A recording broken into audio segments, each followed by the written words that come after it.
بسم اللہ الرحمن الرحیم۔ السلام علیکم معزز طلباء کرام، آپ سب کیسے ہیں؟ آج ہم مؤطا امام محمد کے سبق نمبر 327 کو پڑھیں گے۔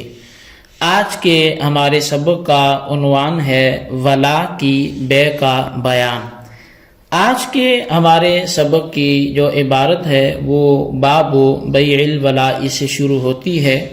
پہلی حدیث پاک پڑھتے ہیں۔ اخبرنا مالک اخبرنا عبداللہ بن دینار عن عبداللہ بن عمر ان رسول اللہ صلی اللہ علیہ وسلم نہا عن بیع الولاء وہبتہ۔ امام محمد رحمۃ اللہ علیہ فرماتے ہیں کہ ہمیں امام مالک نے خبر دی ہے کہ وہ کہتے ہیں ہمیں عبداللہ بن دینار نے عبداللہ بن عمر رضی اللہ تعالیٰ عنہما سے روایت کر کے بتایا کہ رسول اللہ صلی اللہ علیہ وسلم نے ولا کی بے اور اس کے ہبہ کرنے سے منع فرمایا ہے۔ قال محمد وبہذا نأخذ لا يجوز بیع الولاء ولا ہبتہ وہو قول ابی حنیفہ والعامۃ من فقہائنا۔ امام محمد رحمۃ اللہ علیہ ایک حدیث پاک لکھنے کے بعد اب اس پر نقطہ نظر جو حناف کا ہے وہ لکھتے ہیں کہ اسی پر ہمارا حناف کا عمل ہے کہ ولا کی نہ تو بے جائز ہے اور نہ ہی اس کا ہبہ کرنا جائز ہے، اور یہی امام اعظم امام ابو حنیفہ رضی اللہ تعالیٰ عنہ کا اور ہمارے عام فقہائے کرام کا قول ہے۔ اخبرنا مالک اخبرنا نافع عن عبد اللہ بن عمر عن عائشة زوج النبی صلی اللہ علیہ وسلم ارادت ان تشتری ولیدة فتوثقها فقال اہلها نبيعك على ان ولاءها لنا فذكرت ذلك لرسول اللہ صلی اللہ علیہ وسلم فقال لا يمنعك ذلك فإنما الولاء لمن اعتق۔ امام محمد رحمۃ اللہ علیہ فرماتے ہیں کہ امام مالک نے ہمیں خبر دی کہ ہم سے روایت کی حضرت نافع نے عبداللہ بن عمر کے حوالے سے کہ رسول اللہ صلی اللہ علیہ وسلم کی زوجہ ام المؤمنین حضرت سیدتنا عائشہ صدیقہ عتیقہ رضی اللہ تعالیٰ عنہ نے ایک کنیزہ کو خرید کر آزاد کرنے کا ارادہ کیا۔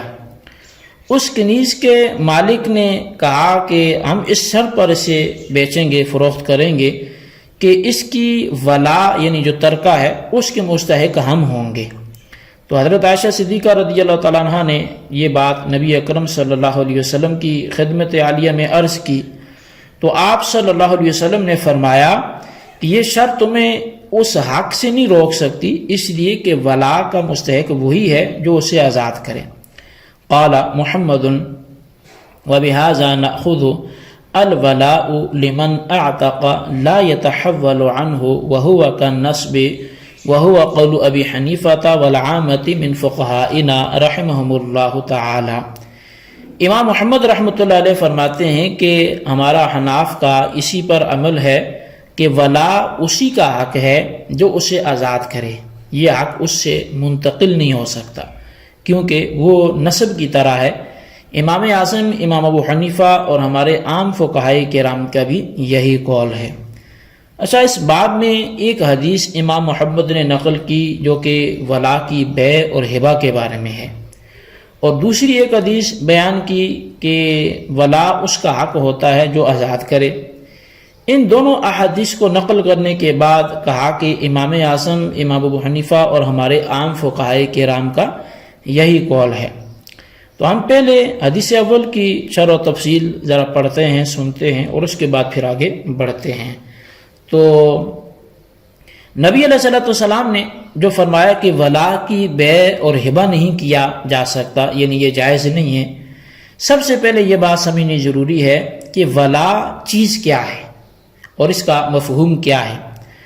اصل مسئلہ یہ ہے کہ جب کوئی شخص اپنے غلام یا لونڈی کو آزاد کر دے اور لونڈی کا کوئی رشتہ دار نہ ہو، یعنی کہ جو اصحاب فرائض ہیں وہ نہ ہوں، عصبات نہ ہوں، تو اس کا جتنا مال ہوتا ہے وہ سب کا سب آزاد کرنے والوں کو ملتا ہے۔ اس مسئلے کے بارے میں رسول اللہ صلی اللہ علیہ وسلم نے جو فرمایا ولا کو نہ فروخت کیا جا سکتا ہے اور نہ ہی اس کو ہبہ کیا جا سکتا ہے۔ اس کی صورت یہ ہے کہ جب کوئی آدمی اپنی لونڈی یا غلام کو آزاد کرتا ہے تو اس کے بعد کسی سے اس کی ولا کا سودا کر لیتا ہے، اس طرح کہ جب یہ میری لونڈی یا میرا غلام مر جائے تو اس کا جتنا ساز و سامان اور رقم ہوگی وہ تیری ہوگی، تو مجھے اتنے دام اس کے عوض میں دے دے۔ اور ہبہ کی صورت یہ ہے کہ مالک لونڈی کو آزادی کرنے کے بعد، یعنی لونڈی آزاد کر دی تو اب اس کے بعد وہ کہہ دے کہ جب یہ میری لونڈی یا غلام مر جائے تو اس کی ولا میں تمہیں ہبہ کرتا ہوں، اور اس کی نفی پر صریح احادیث آ چکی ہیں، تو اس لیے یہ درست نہیں ہے۔ تو امید ہے ولا کا معنی اور اس کا مفہوم آپ سمجھ چکے ہوں گے کہ ولا ہوتی کیا ہے۔ یہ ترکہ ہوتا ہے جو وراثت میں بٹتا ہے، لیکن یہ ولا جس وقت بیچی یا ہبہ کی جا رہی ہے اس وقت یہ کوئی حصی چیز نہیں ہوتی کہ یہ ابھی کوئی چیز ہو جو پکڑ کر دے دی جائے، بلکہ جو حق آقا کو حاصل ہے کہ یہ لونڈی یہ غلام جب مر جائے اور اس کے اصحاب فرائض بھی نہ ہوں اور اس کے اسبات بھی نہ ہوں تو اب وہ تو آزاد کیا ہوا غلام تھا، اب تو وہ مالک ہے، اس کے پاس کیا پتہ کتنا مال ہو، تو جو بھی مال ہوگا پھر وہ مالک کے لیے ہوگا، یعنی جس نے اس کو آزاد کیا تھا سابقہ مالک۔ تو اب وہ حق کسی کو بیچ دینا پیسوں کے بدلے میں، یا وہ حق کسی کو ہبہ کر دینا کہ یہ ولا تیرے لیے ہوگی، یہ درست نہیں ہے۔ احادیث صریحہ اس کی مخالفت کرتی ہیں۔ چنانچہ حضرت عبداللہ بن دینار کہتے ہیں کہ میں نے ابن عمر سے یہ سنا کہ وہ فرماتے تھے کہ نبی پاک صلی اللہ علیہ وسلم نے نہا رسول اللہ عن بیع الولاء و ہبتہ، کہ رسول اللہ نے ولا کی بے کرنے سے اور ولا کے ہبہ کرنے سے منع فرمایا۔ اس کے علاوہ مصنف عبدالرزاق میں کئی سارے صحیحہ بھی اس کی تائید کرتے ہیں، جیسا کہ مجاہد سے روایت فرماتے ہیں کہ فرمایا حضرت علی المرتضیٰ نے کہ ولا کی بے کی جا سکتی ہے، نہ اس کو ہبہ کیا جا سکتا، یعنی نہ تو ولا کی بے ہو سکتی ہے نہ اسے ہبہ کیا جا سکتا ہے۔ عطا ابن عباس سے روایت کرتے ہیں کہ ابن عباس فرماتے ہیں ولا آزاد کرنے والے کی ہے، اس کی بے جائز نہیں ہے اور نہ ہی اس کا ہبہ جائز ہے۔ تو بہرحال یہ تو نصوص صریحہ ہیں جو ولا کی بے اور ہبہ کے منع کرنے پر وارد ہیں۔ تو اب یہ پہلی حدیث چونکہ ہم نے پڑھی تھی جس میں ولا کی بے اور اس کے ہبہ سے منع کیا گیا، تو یہ اسی حدیث کی تشریح آپ کے سامنے بیان کی جا رہی تھی۔ اب ہم بڑھتے ہیں دوسری حدیث کی شرح کی طرف کہ جس میں حضرت سیدتنا عائشہ صدیقہ رضی اللہ تعالیٰ عنہ نے ایک لونڈی خرید کر آزاد کرنا چاہی تو اس کے بیچنے والوں نے یہ شرط رکھی کہ ولا ہماری ہوگی۔ تو سید عائشہ صدیقہ ام المؤمنین رضی اللہ تعالیٰ عنہ نے ارادہ کیا کہ ایک لونڈی کو خریدنے اور اس کے بعد اسے آزاد کریں، لیکن شرط یہ لگائی اس کے بیچنے والوں نے کہ اس کی ولا وہ ہمارے لیے ہوگی۔ تو جب انہوں نے یہ شرط لگائی تو حضرت عائشہ صدیقہ رضی اللہ تعالیٰ عنہ نے فرمایا کہ نہیں، اس کی ولا میرے لیے ہوگی۔ تو بہرحال مالکوں نے یہ شرط قبول نہ کی کہ ولا آپ رکھیں، انہوں نے کہا ولا ہمارے لیے ہوگی۔ حضرت عائشہ صدیقہ رضی اللہ تعالیٰ عنہ نے نبی علیہ الصلوۃ والسلام سے یہ مسئلہ پوچھا تو آپ نے فرمایا کہ ان کی یہ شرط بے معنی ہے، یعنی بیچنے والوں کی یہ شرط بے معنی ہے، ان کے لیے ولا کس لیے ہوگی؟ وہ آزاد تو نہیں کر رہے، وہ تو بیچ رہے ہیں۔ تو آپ نے ان کی اس شرط کو قبول نہ فرمایا اور فرمایا کہ ولا اس کے لیے ہوتی ہے لمن اعتق، کہ جو آزاد کرے۔ تو معطا امام محمد میں یہ حدیث اجمالاً مذکور ہے، اس کی جو تفصیل ہے وہ بخاری و مسلم میں موجود ہے، اور وہ اس کا خلاصہ میں آپ کے سامنے رکھتا ہوں تاکہ اس کا اصل واقعہ آپ کے سامنے آئے۔ اصل میں حضرت عائشہ صدیقہ رضی اللہ تعالیٰ عنہ ام المؤمنین آپ بیان فرماتی ہیں کہ بریدہ نے مجھ سے آ کر کہا کہ میرے مالکوں نے مجھے 9 اوقیہ پر مکاتب کیا ہے، بہین طور پہ کہ ہر سال 1 اوقیہ ادا کیا جائے، آپ اس میں میری مدد کریں۔ حضرت عائشہ ام المؤمنین رضی اللہ تعالیٰ عنہ نے فرمایا اگر تمہارے مالک پسند کریں تو میں یک مشت یہ رقم ادا کر کے تم کو آزاد کر دوں، لیکن ولا میرے لیے ہوگی۔ بریدہ نے اپنے مالکوں سے اس کا ذکر کیا تو انہوں نے انکار کر دیا اور کہا کہ ولا ہماری ہوگی۔ تو بریدہ نے آ کر حضرت عائشہ فرماتی ہیں کہ مجھے بتایا تو میں نے اسے جھڑکا اور کہا بخدا ایسا نہیں ہوگا۔ رسول اللہ صلی اللہ علیہ وسلم نے سن کر مجھ سے ماجرا پوچھا کہ مسئلہ کیا ہے، تو میں نے یہ واقعہ آپ کو سنا دیا، تو آپ نے فرمایا کہ اس کو خرید کر آزاد کر دو اور ولا کو ان کے حق میں مشروط کر دو، ولا اس کی ہوتی ہے جو آزاد کرتا ہے۔ میں نے ایسا ہی کیا۔ پھر ایک شام کو رسول اللہ صلی اللہ علیہ وسلم نے خطبہ دیا، اللہ کی حمد و ثنا بیان کی کہ جس کا وہ اہل ہے۔ پھر فرمایا بہرحال ان لوگوں کو کیا ہو گیا ہے، ایسی شروط عائد کرتے ہیں جن کا کتاب اللہ میں ذکر نہیں ہے، اور جو شرط کتاب اللہ میں نہ ہو وہ باطل ہے، خواہ ایسی 100 ہی شروط کیوں نہ رکھ لی جائیں۔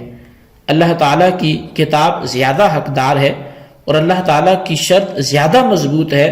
تم میں سے بعض لوگوں کا کیا حال ہے جو کہتے ہیں کہ فلاں شخص کو آزاد کر دو اور ولا ہماری ہوگی، ولا کا مستحق آزاد کرنے والا ہی ہوتا ہے۔ تو معزز طلباء کرام، یہ حدیث جیسے مسلم شریف میں ہے، کچھ الفاظ کی کمی بیشی کے ساتھ، یعنی مفہوم تو اسی طرح کا ہی ہے، تو بخاری شریف میں بھی یہ حدیث پاک موجود ہے۔ اور اب اس حدیث پاک کو لے کر ایک اعتراض جو ہے وہ وارد کیا جاتا ہے۔ اعتراض جو ہے وہ ایسا کیا جاتا ہے کہ عقد بے میں خریدار کا ایسی شرط لگانا جس کو خریدار پورا کرنے کا ارادہ نہ رکھتا ہو، یہ بائع کو دھوکہ دینا ہے، اور ایسی شرط فاسد ہے۔ اور مذکورہ حدیث میں آپ نے پڑھ لیا کہ نبی پاک صلی اللہ علیہ وسلم نے حضرت عائشہ صدیقہ ام المؤمنین کو فرما دیا کہ بریدہ کے مالک کو اگر ولا کی شرط اپنے لیے لگاتے ہیں تو تم اس بات کو مان جاؤ اور ولا کی شرط انہی کے لیے لگا دو۔ بظاہر لفظی طور پر یہ اعتراض وارد ہوتا ہے کہ جب کہ سیدہ عائشہ صدیقہ رضی اللہ تعالیٰ کی یہ نیت ہی نہ تھی کہ ولا ان کے لیے ہو، پھر ان کے لیے شرط لگانے کا مشورہ رسول اللہ نے حضرت عائشہ صدیقہ کو کیوں دیا؟ تو یہ ایک بڑی بارگاہ ہے اور وہ نفوس قدسیہ ہیں، اور ان سے اس طرح خلاف شرع کام کا تصور کرنا سمجھ میں نہیں آتا۔ تو لہٰذا نبی علیہ السلام نے پھر کیوں فرمایا کہ تم ان کی شرط جو ہے وہ مان لو، ولا تو تمہاری ہی ہوگی؟ تو اس کا جواب کیا ہوگا؟ اصل میں اس اعتراض کے شارحین حدیث نے بہت سے جوابات دیے ہیں۔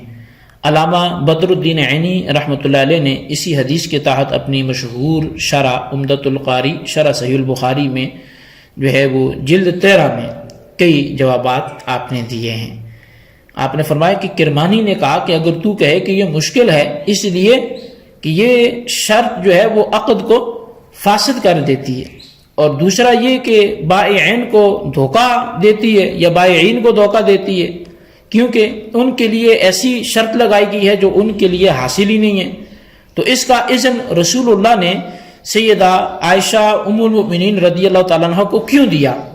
تو امام بدر الدین عینی فرماتے ہیں پہلی بات تو یہ ہے کہ جو معنی ہے وہ یہ اشترطی لہم کا اشترطی علیہم ہے، یعنی اس میں لام بمعنی علا کے ہے، جو ضرر کے لیے ہوتا ہے۔ تو معنی یہ ہوا کہ عائشہ تم شرط لگا لو ان پر، یعنی ان کے نقصان اور اپنے نفع کے لیے، یعنی اللہ تبارک و تعالی کے اس قول کے مطابق کہ جو فرمایا کہ اگر تم برا کرتے ہو تو وہ تمہارے لیے ہے، تو وہ فلاح فرمایا تو مطلب فعلیہا ہے، تو یہ یہاں بھی فلاح میں جو لام ہے وہ بمعنی علا کے ہے، یعنی اگر تم برائی کرتے ہو تو وہ تمہارے نفسوں پر ہے، یہ نہیں کہ وہ تمہیں نفع دے گی۔ اور دوسرا معنی جو ہے وہ یہ ہے کہ اظہاری لہم حکم الولاء، یعنی تم ان کے لیے ولا کا حکم وہ ظاہر کر دو، کیونکہ نبی اکرم صلی اللہ علیہ وسلم نے ان کے لیے بیان کر دیا تھا کہ یہ شرط صحیح نہیں ہے، لہٰذا ان کی شرط کی کچھ پرواہ نہ کی جائے گی۔ اور بعض نے یہ بھی جواب دیا کہ رسول اللہ صلی اللہ علیہ وسلم نے جو سیدہ عائشہ صدیقہ رضی اللہ تعالیٰ عنہ کے لیے شرط کو تسلیم کرنے کا حکم دیا ہے، یہ سیدہ عائشہ کے خصائص سے ہے، جس کا حکم ہر ایک کے لیے نہیں لگایا جا سکتا۔ تو بہرحال یہ جو مفہوم تھا وہ آپ کے سامنے رکھا، تو خلاصہ کلام یہ ہوا کہ ولا کی بے جائز نہیں ہے، جیسا کہ سیدہ بریدہ رضی اللہ تعالیٰ عنہ کے طویل واقعے سے ثابت ہوا ہے۔ اور پھر اس پر جو اعتراض وارد ہوتا ہے اس پر بھی